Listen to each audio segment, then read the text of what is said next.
Well, tonight we're kicking off a new series we're calling The Conversation. It's an in-depth interview with some of the most interesting people in our community. Susan Siman is here tonight to kick things off. Hi guys, and we begin tonight by introducing you to the newest member of the Badger football family.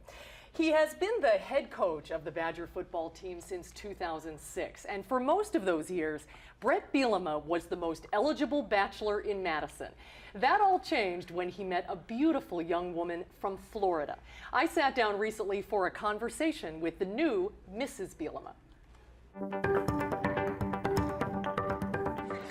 At the annual spring game at Camp Randall last weekend, the Badger faithful huddled in the wet weather.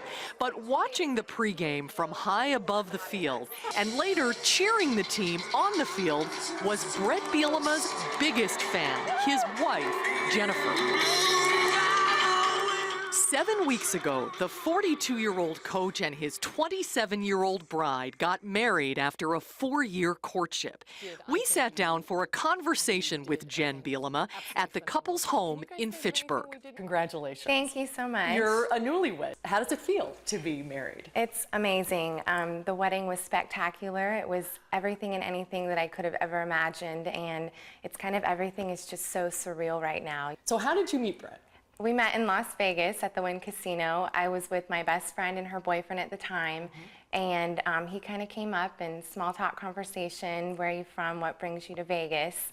And when he said he was from Wisconsin, that kind of perked my interest. Why was that? Just my family is from Wisconsin. They're actually from Oshkosh, so growing up, we spent a lot of time, summertime, in Oshkosh, Wisconsin area. But you grew up most of the time in Florida. Yeah, I was born and raised Tampa, Florida. Okay. So just summertime, that was like our summer getaway, was Oshkosh. Did you know who he was? No, I didn't. I didn't even know he played football or that he coached or anything, probably until about 4 months after we met in Vegas. Really? He didn't tell you right away? No, we kind of hit it off, and he never really expressed what he did as a profession. How did he propose? We decided for spring break we would go away together on a trip, just do something, and he kind of gave it to me.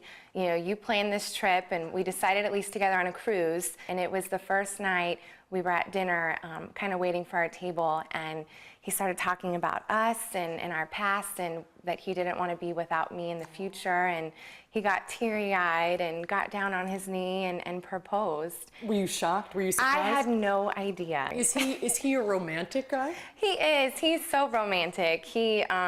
Everything is so genuine with him, and he's such a sensitive, emotional guy that a lot of people don't see. So, yeah. Wow.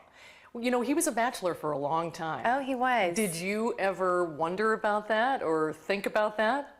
You know, I think in the back of my mind I did, and I just always convinced myself that it was because of his profession, because it is such a demanding job. Yeah. On March 10th, Bret and Jen got married at St. Maria Goretti Catholic Church. Bret's best man was Paul Chiava, his best friend from Iowa. The reception was held at Monona Terrace. But what is it like for you to be in the public eye as the spouse of this high-profile person? No different, really. Really? Do you enjoy it? It's no different to me. I know it may sound silly, but it's he and I always. Well, what's it like for you watching him coach and watching the team? Is it stressful? I'm so stressed. If we're winning, I'm good. If it's close, I mean, I have to step out of the room. I have to switch chairs. We're very superstitious. We don't see Bret really, you know, after a tough loss. How does he take things like that? It's pretty tough. It's hard. I can tell you that, you know, there's been times where he's come home and it's a night game, and we sit here on the couch till 4:30 or 5 in the morning and rewatch the game. He doesn't even want to change out of his suit. And as you look toward the future, do you think about starting a family? Do you talk about having kids? Yeah. Would you like to do that? Yeah, it's definitely in our plans. We'd like to get through summer first. Yeah, but we don't have an exact set time, you know, when we'd like to have kids, but it'd be sooner than later. He will die when he knows that I shared this with you. Jen's background, by the way, is in finance, but she's not working right now. She took a little time off to plan the wedding and to oversee construction of the new house that they're building. Jen is very involved in events and causes in the community that Bret is a big part of, which she is really loving. And she says she's very grateful that everyone in Madison has been so warm and genuine, offering their congratulations. So I hope we didn't embarrass the coach too much. He was very enthusiastic and supportive of her doing this. He's very proud of her, and you can see why, because this was her first television interview ever. Well done. And she did a great job. Yeah, he's on the road recruiting, so he wasn't there. Busy time of the year for all He coaches. might have timed it to be out of town. maybe. No kidding. Some great photos there, too, Yeah, that she yeah. has shared with We're us. very grateful that We they shared it with us. appreciate that. Susan, thanks for You're coming. welcome. Seems You're welcome. sincere. Thanks.